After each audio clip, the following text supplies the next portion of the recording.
Good afternoon, praise the Lord. सभी मसीह भाई बहन बच्चों को जय प्रभु यीशु मसीह की। कैसे हैं आप लोग? आशा करता हूं कि आप लोग खुश होंगे, आनंदित होंगे, सुरक्षित होंगे और भला चंगा होंगे।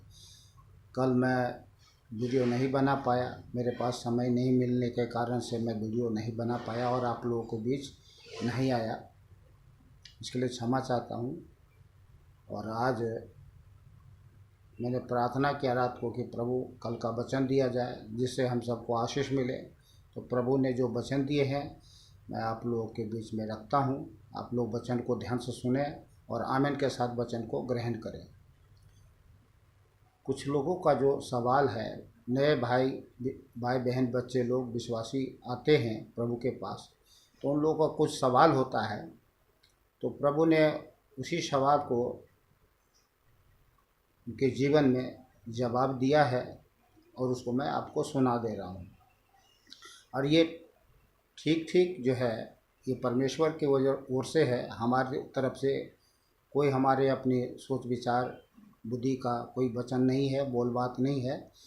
और ये सब कुछ परमेश्वर की ओर से। तो सब बातों के लिए पिता परमेश्वर को हम धन्यवाद करते हैं कि परमेश्वर ही है जो हम सबके जीवन पर अपना अनुग्रह दया कृपा बनाया है और बनाए रखे हैं और आगे भी बनाए रखेंगे। और सब बातों के लिए पिता परमेश्वर को कोटि कोटि धन्यवाद। तो चलिए शुरू करते हैं। जो सवाल है कि मैं कैसे समझूं कि मैं परमेश्वर से संबंध रखता हूं। कुछ लोगों का सवाल है कि मैं कैसे समझूं कि मैं परमेश्वर से संबंध रखता हूं, क्योंकि मुझे कुछ समझ में नहीं आता। तो उनके लिए जवाब है, पवित्र आत्मा की छाप के द्वारा हम पर मसीह का चिन्ह लगाया गया है। पवित्र आत्मा के छाप के द्वारा हम पर चिन्ह लगाया गया है। इफिसियों 1 अध्याय 13 और 14 आयत।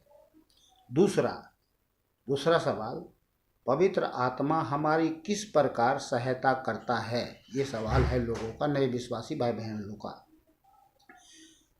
जवाब है, उत्तर है, ज्ञान और प्रकाश देने के द्वारा परमेश्वर को जानने में हमारी मदद करता है। इफिसियों 1:17। तीसरा सवाल, मैं परमेश्वर पिता के पास स्वर्ग में किस प्रकार पहुंच सकता हूं? ये सवाल है विश्वासी भाई बहन लोगों का जो नए हैं।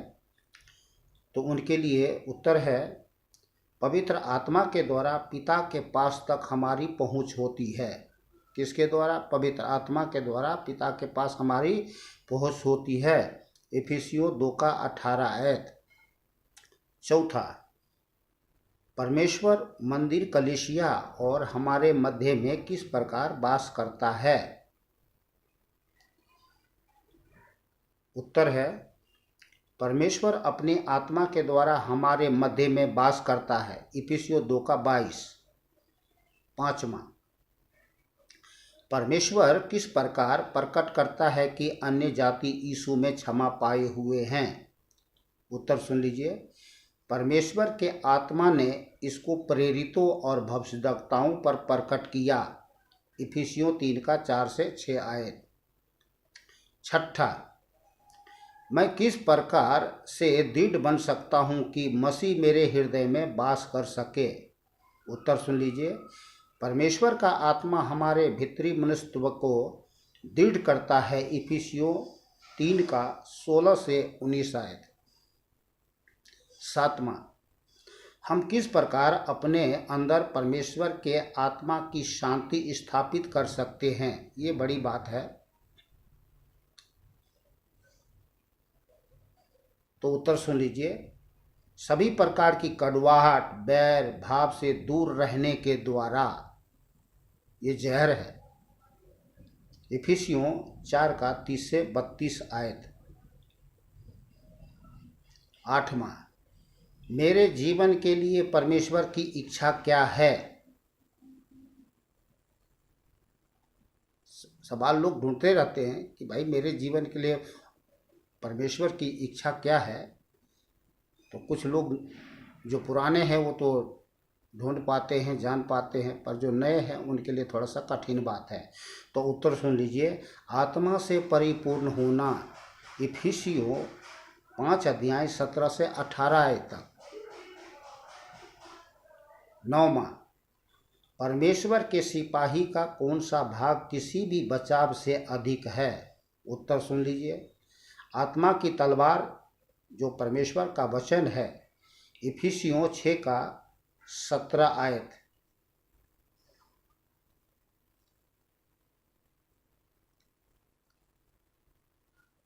सत्रह और 18 भी पढ़ सकते हैं आप।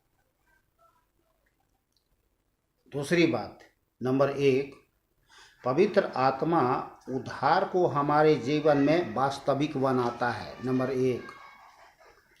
दूसरा, हमें पाप, धार्मिकता, न्याय के लिए निरुत्तर करता है, यूहन्ना 16 का 7-8। तीसरा, आत्मा से जन्म लेना आवश्यक है, ये नए विश्वासियों के लिए है। आत्मा से जन्म लेना आवश्यक है, यूहन्ना 3 का 3 से 6, तीतुस 3 का 5। चौथा, तब आत्मा विश्वासी से परिपूर्ण वास करता है, प्रेरितों के काम 2 का 4, इफिसियों 5 का 18, पहला कुरिन्थियों 6 का 19। पांचवा, पाप से स्वतंत्र होकर जीवन जीने की सामर्थ्य देता है, रोमियो 8 का 2 आयत। छठा, परमेश्वर का कार्य करने की सामर्थ्य देता है, यूहन्ना 14 का 11 से 17, प्रेरितों के काम 1 अध्याय 8 आयत, पहला कुरिन्थियों 2 का 4 आयत। सातवां, हमें सिखाता और अगुवाई करता है, यूहन्ना 14 का 16, 16 का 13। आठवां, विश्वासी में आत्मा के फल उत्पन्न करता है, गलातियाँ 5 का 22-23। तो ये था परमेश्वर की आत्मा का, पवित्र आत्मा का फल, पवित्र आत्मा का प्रेरणा, प्रकाश, सहायता जो नए विश्वासी लोगों को चाहिए, वो उत्तर आपको मिल गया है। तो आज के वचन के लिए प्रभु परमेश्वर यीशु को धन्यवाद, पिता को धन्यवाद, जीवित अद्वित परमेश्वर, अनुग्रहकारी करुणामय परमेश्वर यीशु को धन्यवाद। अब और प्रेमी, दयालु, भला, करुणामय, संग रहने वाला, सहायक, सर्वशक्तिमान, त्रिएकता में एक परमेश्वर पवित्र आत्मा को भी कोटि कोटि धन्यवाद। खुश रहे, आनंदित रहे, सुरक्षित रहे, भला चंगा रहे, प्रभु में लौलीन होकर के जीवन जिए, जहाँ तक हो सके एक दूसरे से प्रेम करें, एक दूसरे के साथ भलाई करें। मसीही जीवन का संपूर्ण कर्म कर्तव्य यही है। आज के लिए बस इतना ही, मिलते हैं तो कल दूसरे वीडियो में। सभी भाई बहन बच्चों को जय प्रभु यीशु मसीह की।